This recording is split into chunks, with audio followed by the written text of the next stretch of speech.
Política, na Jovem Pan. Piara Bosque chegando para falar de política, atualizar os assuntos em Santa Catarina. Piara, bom dia, bem-vindo, tudo bem? Bom dia, Marcos, bom dia a todos os ouvintes da Jovem Pan Joinville, tudo certo por aqui. Estou em Criciúma ainda, essa chuvinha, esse tempinho feio. Essa chuvinha que vai longe ainda, com muito frio, né?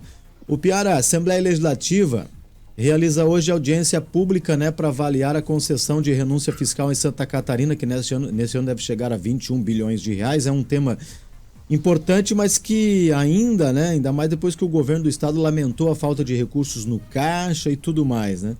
O que nesse plano, né, de sanar os cofres, está a limitar programas de renúncia ou depende do retorno do investimento previsto para o estado, hein? Como é que se fecha essa conta aí? Então, o incentivo fiscal, o benefício fiscal, ele tem esses dois lados, né, essas duas possibilidades de olhar. Ele pode ser um desperdício se não estiver sendo bem utilizado, e ele é um fator de atração de investimentos e de indústrias quando ele é bem utilizado. E o mais importante nisso é fazer essa revisão constantemente para ver que setores que ainda precisam, onde que pode tirar, onde pode começar a fazer essa cobrança. E Santa Catarina é um estado que foi muito agressivo na concessão de incentivos fiscais e deu muito certo. É um estado que que atraiu muitos investimentos nas últimas décadas com políticas agressivas de incentivo fiscal e que gera um volume muito grande disso. O que chama atenção, e ontem eu falava com o deputado estadual Marcos Vieira, que é o presidente da Comissão de Finanças, que propôs essa audiência pública, é que a gente teve lá em 2019 uma revisão por questões nacionais. Foi definido que todos os incentivos fiscais tinham que constar em lei, não podia mais ser definido só em decreto do Executivo, e todos foram convalidados na Assembleia Legislativa, alguma coisa foi revisada. Teve toda essa preocupação no governo passado, no governo Moisés, no início do governo, com revisão de incentivos fiscais, caixa preta, etc. Aqueles discursos que todo governo começa, né?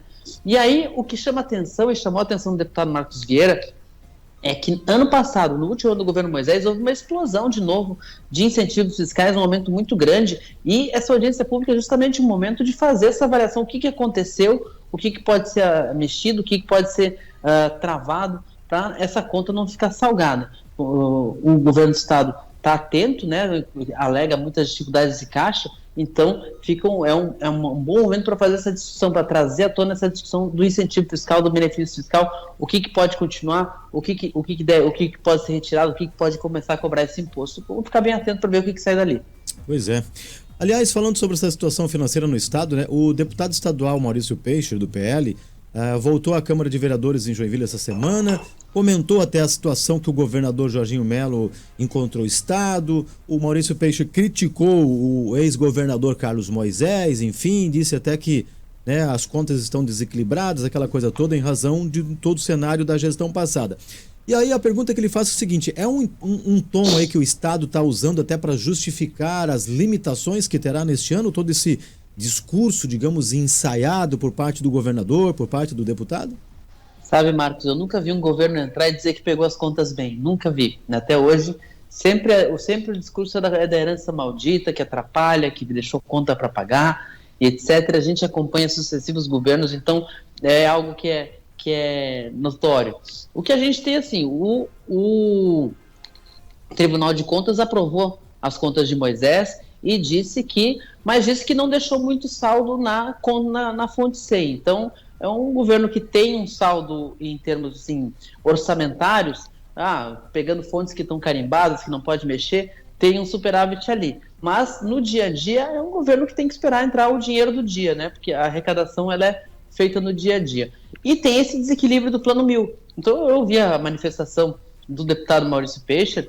O deputado faz um discurso na linha bem governista, ele caracteriza o Plano 1000 como um plano eleitoreiro, ele até diz que se o investimento fosse pulverizado em 5 anos, como se previa originalmente o plano, ele era exequível, mas que no ano eleitoral o ex-governador Moisés, ele avançou no gasto para executar tudo em um ano e meio, o que deveria ser gasto em 5, e isso comprometeu o caixa. É uma narrativa, é algo que vai ser muito disputado ainda, tem uma auditoria em andamento no Tribunal de Contas sobre o Plano 1000, o próprio Tribunal de Contas disse que o Plano 1000 era bagunçado mesmo, mas ele tem servido, é um discurso que tem servido de escudo para o governo Jorginho Melo justificar o não pagamento desses recursos para os prefeitos. Ele só colide um pouco com essa ideia de que se nos próximos anos vai ser pago 3 bilhões para comprar vagas de universidade e está faltando 2 bilhões para pagar para os prefeitos,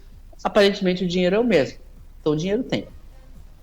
Dinheiro tem, boa. E para finalizar, o Piara, não sei se você soube da última, provavelmente sim, você é bem informado, mas a Câmara de Vereadores de Joinville aprovou moção aí para Arthur Lira sobre pedido de impeachment de Lula.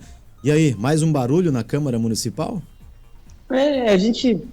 É o tipo de posição política, né? Uma moção, ela não tem muito efeito prático, mas vai somando essas moções de diversas câmaras e entidades, vão enviado lá para Arthur Lira. Mas o Arthur Lira, ele é o dono do Centrão hoje em dia, e o Centrão sabe muito bem usar esse tipo de pressão a seu favor. E não é para derrubar presidente, é para conseguir do presidente o que estiver lá, o que eles querem, que é a emenda.